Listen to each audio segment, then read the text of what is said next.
The FAA is now calling on United Airlines to step up inspections of the Boeing 777 jets. The airline had 24 of them in service, and according to the FAA, United is the only U.S. airline with the engine in its fleet.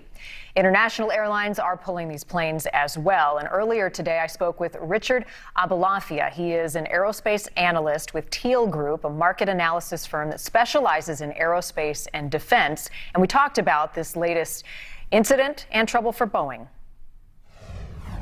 Let's begin with what we know so far with this investigation. What is the latest with this 777 and the engine?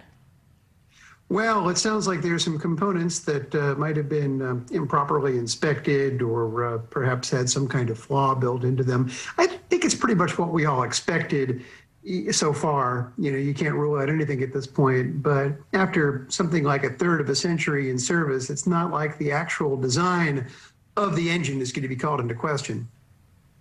So this is a PW Pratt & Whitney 4000 engine. Has it had any problems before that we know about?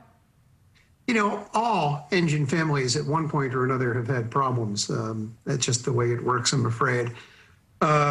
This particular type of engine, this family of engines, entered service in 1987, and it entered service on the 777, which of course is the plane that carried it the other night outside of Denver, back in the mid-1990s. So there's a great deal of experience, and I'm afraid, given all the millions and millions of miles flown, you're going to have incidents that happen pretty much again on any engine family. So what do we know about this latest incident? What happened? What came apart? What went wrong?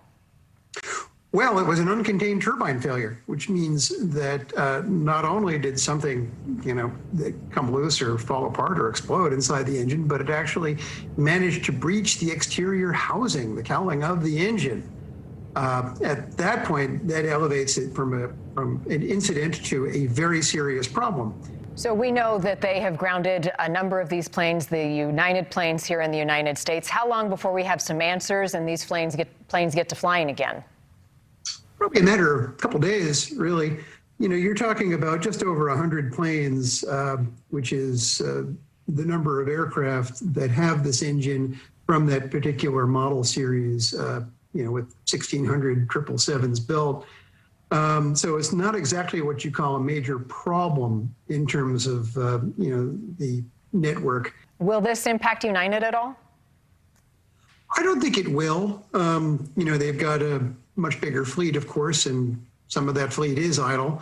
You're talking about a relatively small number of aircraft for them as well. What's the takeaway for folks who may be concerned about flying in aircraft safety?